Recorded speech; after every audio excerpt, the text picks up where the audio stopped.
two line agents from the IRS have come forward, and through whatever motive, they don't want to be the fall guy, they're disgusted at the prosecutors. That's the thesis from yesterday. When everybody sees this news, I've read through all the documents. I just have here, I think, the smoking gun exhibit, which was written on October 22nd, 2020. As you know, that was a very chaotic time. This is from the freaking IRS agent going through the exact timeline that's in our dossier. It throws cold water on the entire left wing. So the thesis from yesterday is very simple. The prosecutors were the most corrupt in this scenario. They kept evidence from the IRS agents themselves. I can't believe I'm saying this, Steve, but we have hard evidence now that some of the IRS agents on this case weren't corrupt. It was the U.S. attorneys in the Delaware office and the U.S. DOJ HQ. And so what does it show? Very simply that, like you said, they started this investigation because Hunter was patronizing foreign-based pornography websites. Okay? And not just that, he had the gall to then list those expenses for a Wasco PC as a business expense. To Hunter Biden, having a sexcapade is just, it's cost of doing business for him.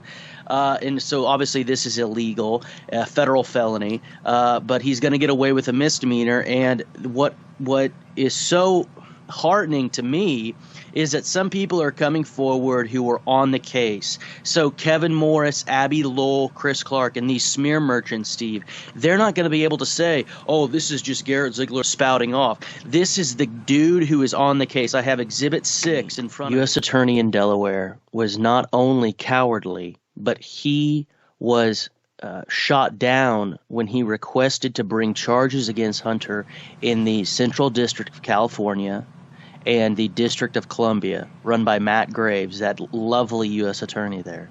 Terrible human being. So what does this mean? Merrick Garland committed perjury. He lied to the Congress. And what we have here is a rundown of what the heck happened. How did this miscarriage of justice occur? All the blame can't be put on the IRS. We have people with inside the IRS. That's what makes this so explosive, is it's not me accusing these people. Their own people are coming out against them. So not only did they didn't approve David Weiss wanting to bring charges, the main justice. I think more importantly, Leslie Wolf, who's featured in our dossier on 3 separate pages, not only had an undeclared conflict of interest. She is she's an ASUA in Delaware under David Weiss. She told the IRS investigators not to ask about the big guy. That's explicitly in the exhibits yesterday. So she knew that Joe was on the take. She knew Joe was involved with the venture with CEFC. Wow. And when the IRS agents, by the way, these are line guys. That's why I like them more. They're not eggheads. They were the dudes doing the work. By the way, prosecutors, there's so much prosecutorial misconduct. A lot of them are lazy. Almost all of them are cocky. Very few of them hit the beat and actually go and interview people. These are the dudes wearing the wires, trying to get people. And when Josh Wilson, who's in our report, went to interview Rob Walker. You know Rob Walker. He's essential to the Biden family grift and Biden family crimes. His wife was Jill's assistant.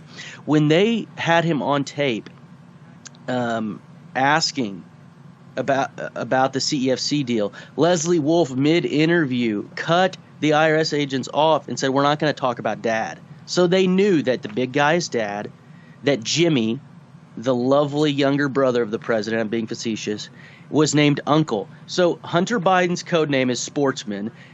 They knew Dad was involved. They knew Uncle was involved. This is straight up mobster. This is mobster light activity. That's what I call it, because it's not where they'll cut your index finger off, right? It's like mobster light, where everybody's involved, everybody gets a cut of the pie.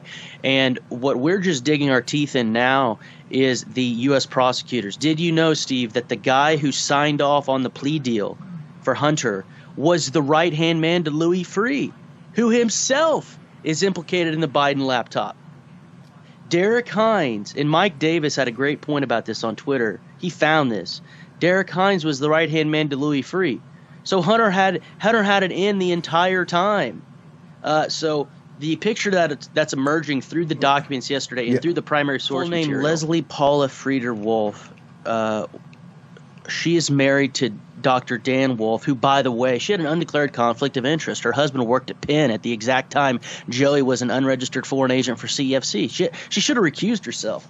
So this is Leslie Wolf is a very pretty lady. I'm being facetious. That is Leslie Wolf right there. If you can see her. That's her picture, okay. And she is listed on the subpoenas, the grand jury subpoena for the freaking laptop. So Kevin Morris can take that in suppository style. These are all real people. This isn't just boogeyman, making fun of his client. So what happened was this. Leslie was the mode through which there was a limited hangout. They did the investigation, but the investigation couldn't talk about the big guy, couldn't talk about Uncle Jimmy, and didn't get into the actual big-time crimes, which is, like we've always talked about, money laundering, FARA violations, and sex trafficking. A gun charge? I mean, to be frank, I have my own problems with Form 4473s being able to keep people from having a gun. I'm not saying I want cokeheads to have guns, but the DEA or the ATF can then weaponize 4473s to keep lawful people from having guns. So the reason why I'm saying that is because in the final analysis, not only did Hunter get a ridiculous plea deal here, but he got a plea deal for a crime that's like number 79. I'm not even sure that should be on the books. I'm not sure that the 4473 stuff is even constitutional. But hell, money laundering and FARA violations and sex trafficking, those laws on the books are constitutional. And that's what they're going to let him get away with. And Leslie Paula Frieder Wolf, whose husband works at Penn, is partly responsible for that. The very first step of all of these committees, Jordan, Comer, and Smith, is to release the absolute source material. If they have to redact bank account numbers and wire transfer numbers, fine. That itself is not going to be revelatory. Redact the social security numbers and account numbers and then release everything. The left would be doing the same thing. All these transcripts, the transcripts of, by the way, you don't have to release their names. On the disclosures yesterday, Steve, one man, Gary Shapley, his name was on the documents. The other one, Joe Ziegler, who we've talked about on this program, his name wasn't released, although we know who it is because he was in our report and we have the subpoena. So release all of the transcripts from the things, release all of the documents that you've subpoenaed from Bank of America.